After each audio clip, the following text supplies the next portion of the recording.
E sejam muito bem-vindos ao programa onde a saúde é a estrela. E hoje a gente vai falar do quanto que a tecnologia está alterando o desenvolvimento do ser humano.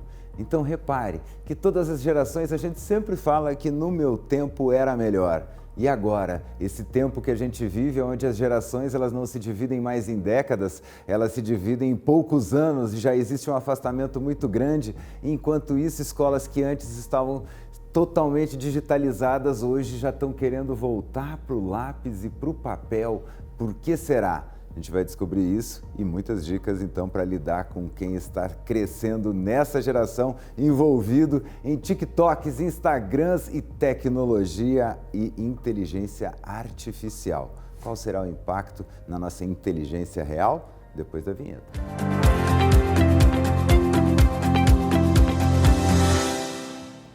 E para falar sobre isso, eu estou aqui com a neuropsicóloga Jéssica Duarte. Seja muito bem-vinda ao programa, é um prazer receber a senhora para falar de um tema que talvez seja a grande preocupação de qualquer pai, avô e até de, digamos assim, de cineastas, porque a série Adolescência chegou para fazer com que a gente enxergue o que estava fingindo não ver. Não que os pais não estivessem vendo, a gente estava vendo, mas acendeu um alerta diferente, não acendeu, doutora? Seja muito bem-vinda. Muito obrigada. Sim, com certeza acendeu, né? E acho que é muito importante a gente começar a pensar realmente, né, no quanto essa tecnologia está influenciando no desenvolvimento, né, dos nossos adolescentes, das nossas crianças também, porque isso vai refletir na vida adulta. Eu vi, inclusive, que aquelas escolas, principalmente dos Países Baixos, ali, que o pessoal, né, Noruega, Dinamarca, eles foram os primeiros a... Todo aluno tinha tablet, todo aluno tinha isso, e hoje há um movimento sério, contrário, para realmente voltar as crianças para o papel e para o lápis, para a caneta, porque se descobriu no final, né, quando faz o Enem, lá da Dinamarca, que as notas nunca foram tão baixas quanto a geração que estudou com o tablet. Qual a diferença de escrever e de digitar para o cérebro de uma criança? Assim? Tem diferença? Na verdade, tem diferença, né? Os nossos jovens hoje, eles estão assim muito multitarefas. Né? Então eles não têm aquela experiência que a gente teve quando era criança, que a gente corria, que a gente pulava, brincava, né? E tudo isso também são pré-requisitos para o processo de escrita, né? Porque o brincar, ele vai trabalhar a coordenação motora fina e a coordenação motora grossa, né? E as nossas crianças, elas não têm exercitado isso. Muitas delas só ficam de frente às telas.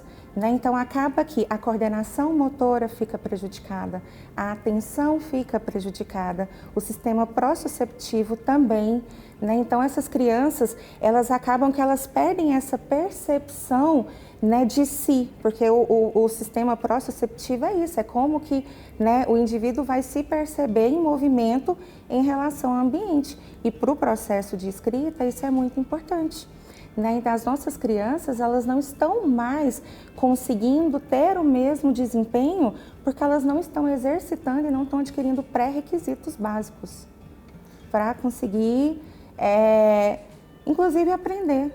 Eu acho interessante que é terrível, acho que não a gente evoluiu muito graças a muito estudo, tecnologia, chips, mas quando eu ia fazer um trabalho da escola, eu pegava uma enciclopédia, Barça, Mirador, Larousse, aí tu tirava um volume, começava a estudar, daí tinha um outro negocinho, aí você tinha que ir lá, pegar outro volume, procurar. Hoje é tudo hiperlink, né? Você não precisa mais procurar nada. Quando terminava para fazer um trabalhinho simples, eram 7, 8 volumes abertos e você lá escrevendo e muito. Aí hoje você vai clicando e ele já abre milhares de possibilidades. Isso influi um pouquinho em como, digamos assim, essa informação fica colada no cérebro? Como é que se eu pegar a ler, tiver todo esse trabalho de passar limpo, daí depois ainda, se a minha letra sempre foi feia, eu ainda, depois de ter feito o trabalho, eu ainda tinha que pegar e passar limpo, porque senão a professora não aceitava não. Aí eu ia lá, passava limpo, ou seja, eu escrevia novamente tudo aquilo. E hoje você não precisa nem escrever, porque você Ctrl+C, Ctrl+V. Isso muda no jeito da informação colar no cérebro da gente? Com certeza muda. Inclusive, a escrita, ela é uma forma realmente de você conseguir fixar o conteúdo que você estudou.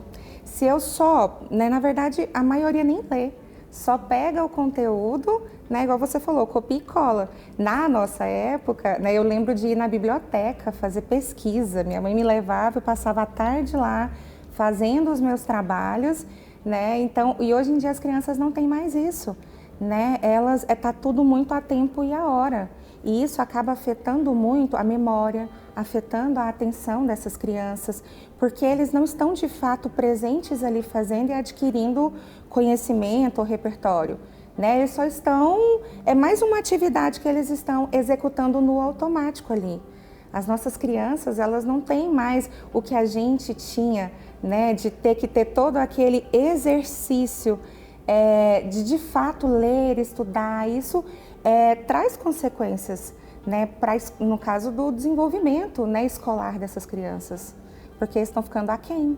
Eu acho interessante que uma vez eu vi um matemático, né, e um neurologista, né, falando, né, sobre a importância do quanto que a matemática ela desenvolve habilidades no cérebro. E aí o neurologista ele falou exatamente isso. Ele disse: você não faz a fórmula de Bhaskara para aplicar, porque muita gente fala assim, para que eu vou usar isso na vida? Você não faz equação de segundo grau para aplicar. Você faz numa época onde teu cérebro está num desenvolvimento tão violento e nada estimula mais, acho que eu não lembro qual o lobo, né, frontal, parietal, estimula mais o seu conhecimento do que você ter que resolver um cálculo complexo daqueles. E essa parte que você desenvolver, você vai usar na vida. Sim. Quer dizer, às vezes a gente enxerga assim, né, a matemática como um empecilho. Eu nunca vou usar isso na vida. Você já está usando, porque você está ali com seus 11, né, 11, 12 anos, você está com o cérebro em desenvolvimento. Tem diferença? Eu estava vendo até que até para prevenir o Alzheimer, quanto maior o nível de escolaridade, ou seja, quanto mais o teu cérebro foi forçado a pensar, maior a prevenção. Quer dizer, essa é uma coisa muito ampla do que a gente está falando aqui, né? Isso faz sentido para a senhora? Faz demais.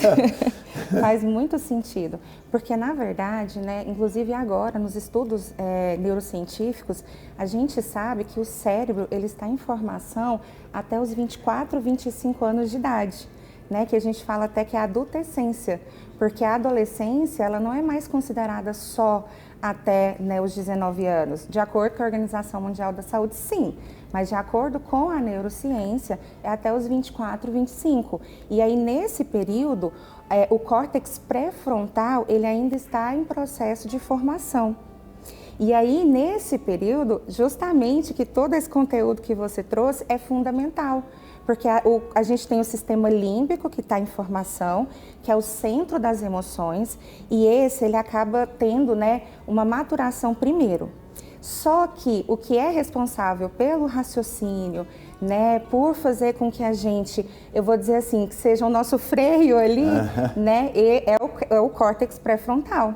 E aí, como ele ainda está em desenvolvimento, essas atividades, né, seja matemáticas, atividades que exercitam o cérebro, elas vão auxiliar sim para possibilitar que, né, esse indivíduo consiga ter um melhor raciocínio. Então não adianta só aqueles joguinhos no celular, você tem que tentar aplicar em alguma coisa ali, fazer aquele raciocínio que você é obrigado a imaginar, né? Que tem essa... Eu brinco isso porque quando a gente elimina, por exemplo, a leitura de livros e a gente só fica assistindo série, eu adoro cinema, eu amo cinema.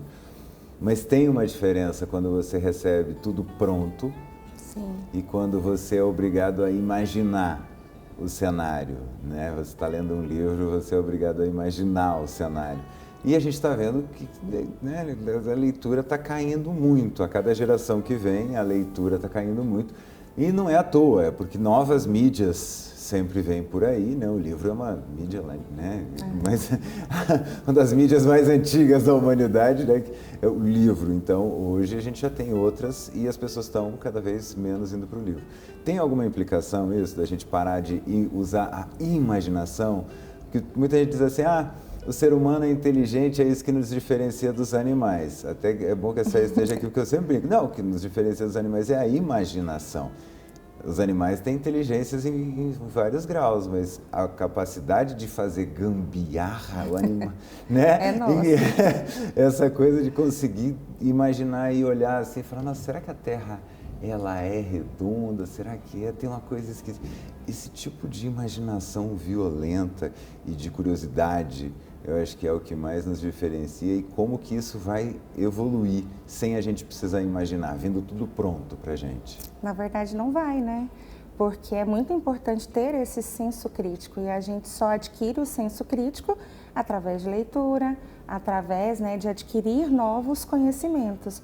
E assim, o que eu vejo de implicação é porque os jogos, as telas, né, até as séries, os videozinhos curtos que a nossa, né, a geração, na verdade, né, dos adolescentes, e até a nossa está se acostumando a consumir, né, a gente recebe ali muita dopamina.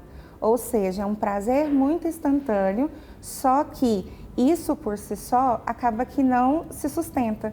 Então a gente quer cada vez mais, né? Então a gente vai se tornando, na verdade, viciado realmente nessas tecnologias e aí a gente deixa de exercitar áreas do nosso cérebro que são extremamente importantes. Inclusive, isso traz prejuízo neurologicamente. Então, tem estudos, inclusive, que falam, né, dessa perca realmente que tem a nível cerebral por conta da gente não estar exercitando, de fato, o nosso cérebro. E tem outra coisa que é uma grande preocupação, que é o que a gente diz que a gente nunca esteve tão conectado, mas, na verdade, quando a gente olha os jovens e a gente olha a sociedade, as pessoas nunca estiveram tão com a sensação de estarem tão solitárias. Sim, é todo mundo conectado, né, mas ao mesmo tempo desconectado de si. Né? A gente está cada vez mais nos conhecendo menos, a gente está tendo cada vez menos interações sociais, né? Então a gente está ficando cada vez mais isolado, então às vezes a gente se engana por estar ali conversando no WhatsApp, pelo Instagram, por outras redes, a gente acha que, nossa, estou pertencendo, eu estou ali, tenho amigos, tenho pessoas, mas a nossa interação social, que é extremamente importante, ela está cada vez mais, né, ficando ausente, diminuindo, e a gente está se isolando e a gente muitas vezes não percebe que está fazendo isso. A gente passa horas ali rodando e a gente acha que, não, estou inserido porque, né, estou conectado, e na verdade não. E são algumas sutilezas, né, que nos prendem. Antigamente eu estou falando há meses atrás, tá? Antigamente, hoje uma semana às vezes pode ser antigamente. Você rolava lá o Instagram, por exemplo, e você chegava no final. Agora não. Hoje é infinito. Eles já conseguiram fazer com que não chegasse no final. E quando você cultiva uma amizade no dia a dia, de verdade, geralmente são os seus amigos pro bom e pro ruim. Vai ter momentos que você não vai estar legal ou que você não fez uma atitude brilhante, que você não foi feliz em algo que você falou, e ele vai continuar sendo seu amigo, vai ficar chateado com você, mas vai continuar sendo seu amigo. Na rede social você pode ter 1 milhão de amigos, como diria Roberto Carlos, né? Só que se você cometer um agafe e for cancelado, acaba tudo do dia para a noite. Então não como é essa definição de amizade para que ela seja saudável para a gente e qual a implicação dessa amizade de internet? Que isso quer dizer, é até legal isso, né? Porque se você tiver sem internet, quer dizer que acabaram seus amigos.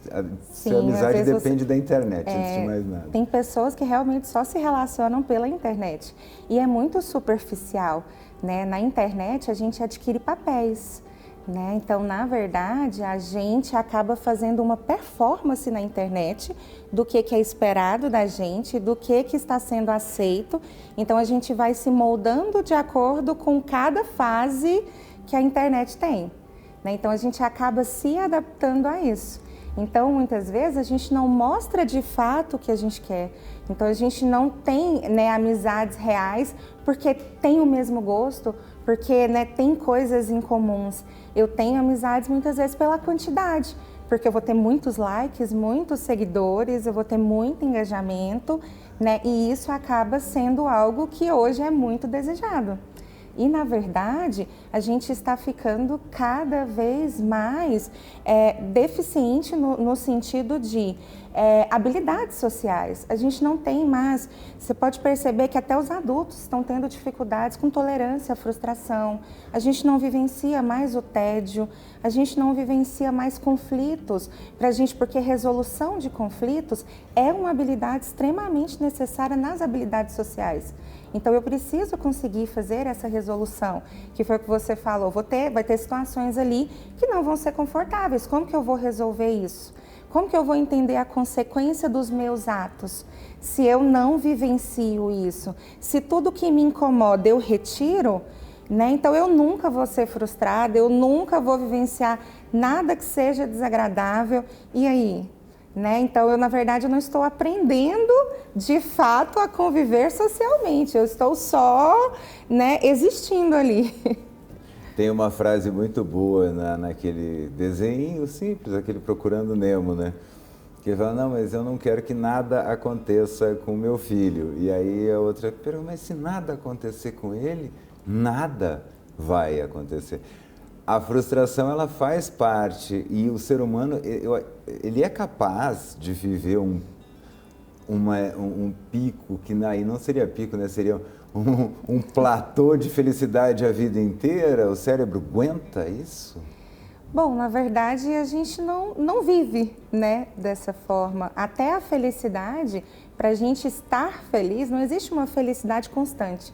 A gente não é feliz o tempo todo, 24 horas por dia, naquele estado de alegria, né? A felicidade em si, você estar bem, inclusive, faz parte, para você estar bem, você conseguir lidar com as frustrações, com a tristeza, com a ansiedade, porque todas as emoções, elas são importantes e elas se completam. Então, não tem como eu viver só num estado de euforia e de alegria, né? Então, na verdade, esse sentimento não vai ser um sentimento de fato real, porque agora eu estou feliz, mas pode ser que eu tropece segundos depois e fique com raiva, ou eu machuque o meu dedinho e fique chateada. Então, as emoções, elas vão mudando o tempo todo, né? E justamente essas mudanças, desde que não haja excessos, né, elas são fundamentais para a gente, né, estar bem, inclusive emocionalmente. A gente precisa vivenciar todas elas, porque até a ansiedade, ela é normal, desde que não seja em excesso. Pensa se você não tiver nenhum tipo, tudo que eu for fazer tá tudo morno ali, eu não tenho ansiedade com nada. Gente, que vida sem graça. Se a gente não tivesse um mínimo de ansiedade, a gente não tinha inventado nem a bicicleta. Sim. Quer dizer, porque a ansiedade é o que nos move ali, né? Não, isso aqui não tá legal. Daí você começa a te dar aquela insatisfação, e a insatisfação te traz, né, a necessidade de uma mudança, e a ansiedade vai te ajudar tocando nesse caminho, mais ou menos por aí, até você, agora sim. E isso também se falava muito, engraçado, né? Quando a gente tem as revoluções, hoje é a revolução digital, mas quando a gente teve a revolução industrial, já se discutia isso que a senhora estava falando agora. Porque quando você consegue fazer algo, você sente aquela realização por ter feito uma cadeira, por ter feito uma mesa, né? Por ter feito, né, aquilo que veio fruto do seu trabalho. Quando a Revolução Industrial chegou, você não fazia mais o produto, você fazia uma pecinha. Então você não tinha mais aquele mesmo orgulho, porque não foi bem você que fez. E hoje a gente pega, vai ali e escreve para inteligência artificial e nem a gente não faz mais absolutamente nada. Não precisa mais nem, porque antes era o Ctrl+C, Ctrl+V, mas tu ainda tinha que dar uma ordem ali para a coisa, tu ainda tinha que trabalhar. Escrever, hoje, corrigir, agora já vem perfeito. Hoje a pessoa faz o discurso e ainda chega no final do discurso e fala assim, para mais opções de discurso, a pessoa lê por acidente a última linha do chat GPT, como aconteceu esses dias, viralizou. Um vídeo, eu vi isso. Né? Quer dizer, cadê o ser humano? Cadê o ser humano agora? O que a gente vai fazer em relação a isso, a inteligência artificial, fazendo tudo pela gente? A inteligência artificial, na verdade, ela é positiva, né? O uso de maneira indiscriminada ou o uso, né, de uma forma que não seja tão adequada é que traz, né, os prejuízos. Porque se a gente utilizar a inteligência artificial a nosso favor, né, a gente consegue ter muitos ganhos. Ela pode ser, né, auxiliar a gente, só que o problema é que ela está nos substituindo no sentido de, né, eu não preciso, igual você falou, não preciso mais ter o trabalho. Eu posso colocar o que eu quero lá, eu ainda posso colocar assim, ó, escreva da forma que eu falaria, por exemplo, porque ela reconhece o nosso padrão, a forma como a gente escreve, como a gente às vezes, né, coloca ali, então ela já cria ali todo e ela refaz. Então não preciso nem ter o trabalho de adequar para poder dizer que fui eu que fiz, né? Nem para adaptar. Nem para poder adaptar, eu só copio e colo, né? Então acaba que a gente está, assim, eu sinto que a gente está emburrecendo, essa é a palavra. E a gente, quando a gente vê aqui as áreas do cérebro, por exemplo, isso tudo veio através de estímulo. Sim. Né? Então, a ausência de estímulo pode causar realmente mudanças no cérebro das próximas gerações? Ah, com certeza sim. Né? Essa ausência de estímulos, essa ausência de exercitar essas áreas, né? Porque nós estamos em constante evolução. Né? Então, o nosso organismo também vai evoluindo e vai se adaptando. Né? Se a gente não exercita, se a gente não desenvolve essas áreas, claro que isso vai ser algo mais a longo prazo, mas pode sim vir, né, a acontecer. Essas porque mudanças antes levam muito tempo, elas levam mas muito. acontece. Mas pode acontecer, porque antes a gente tinha muito mais pelos do que tem hoje. Né? Tem pessoas que já não nascem mais, por exemplo, com os caninos. Então, tem mudanças físicas que elas vão acontecendo pelo processo de evolução. Então, se a gente realmente for entrando, né, nesse sentido de não fazer mais, de não ler, de não exercitar, né, de não ter ali estímulos de fato, se a gente for só, né, refém da tecnologia, a gente vai acabar realmente tendo prejuízos a longo prazo. E isso vai refletir sim na nossa evolução. Quer dizer, a gente está com a comida cada vez mais molinha, a gente está com cada vez menos dentes. Se a vida for cada vez mais molinha, a gente pode ficar com cada vez menos cérebro. A gente vai lá na academia, se você está lá malhando, você está acostumado, tudo bem. Se você parar, se dá aquela preguiça, e o cérebro, ele também, ó, a pessoa fala, né, que também tem que se exercitar. Dá preguiça no cérebro? Ah, a gente fica realmente com preguiça sim. A gente precisa exercitar o nosso cérebro, né? Porque se a gente não exercita, a gente se acostuma realmente a ficar nesse estado de inércia, né? Então é muito importante sim a gente exercitar, né? A gente pode utilizar jogos, tem diversos recursos, né, que eles podem auxiliar sim para que a gente possa, né, conseguir exercitar sim o nosso cérebro. E, por exemplo, eu estou em casa ali, o que eu posso fazer para exercitar o meu cérebro? Palavrinha cruzada, vale, tal? Vale. Vale? O tal do sudoku, sim, né? Sim, vale. O xadrez, né? A gente tem vários jogos de tabuleiro, né, que são muito importantes, inclusive, né, a gente utiliza esses jogos na reabilitação cognitiva, né, com função realmente de intervenção, né? Então, há muitos recursos que a gente pode trabalhar. A gente trabalha não só com crianças e adolescentes, mas a reabilitação cognitiva ela é feita inclusive com idosos, né? Ou com pessoas que ficaram com alguma sequela. E a gente pode utilizar esses recursos para exercitar, sim, as áreas do cérebro que são necessárias. O pessoal fala muito sobre essa questão da solidão, né? Então, o idoso também tem esse problema que muitas vezes acaba ficando um pouquinho ali, recebe uma visita a cada 2 semanas e já fizeram até um estudo mostrando o quanto que a socialização. Então, se a gente ganhou mais tempo no nosso trabalho, podendo fazer, ou no nosso cotidiano com a inteligência artificial, o que a senhora está dizendo é que, de repente, ao invés de pegar e usar esse tempo que a gente ganhou para ficar no celular, a gente pegar um joguinho de tabuleiro lá, ou seja, um banco imobiliário, que não termina nunca. Aquele jogo não é nem para terminar, gente. Aquele jogo é para você ficar lá, né? Cara a cara, tem tanto jogo legal, pegar com sua família. Então, o que está acontecendo talvez seja isso que a senhora falou, da ferramenta. A inteligência artificial é uma ferramenta maravilhosa, né? A internet, as redes sociais são ferramentas maravilhosas, mas quem inventou o martelo não inventou o martelo para virar uma arma. O martelo era para construir casas e a gente é que está utilizando errado. Sim. Se a gente parar um pouquinho, usar o tempo que a gente ganhou para socializar, jogar joguinhos em família, a gente consegue reverter aquilo que a gente estava falando do atraso do cérebro. Sim, com certeza. Jogar em família, jogar com os amigos, né? Então, assim, noite de jogos, de repente, né, é uma opção, porque vai estar trabalhando a socialização, vai estar trabalhando, né, as áreas do cérebro que são necessárias e vai estar também, né, porque tendo ali momentos de dopamina, né, de prazer, mas um prazer que vai estar sendo positivo, não vai ser só aquele ali instantâneo que não vai gerar ganho, né? Esse momento que a gente vai estar ali, de repente, fazendo um jogo em família, com os amigos, os ganhos vão ser a longo prazo, inclusive.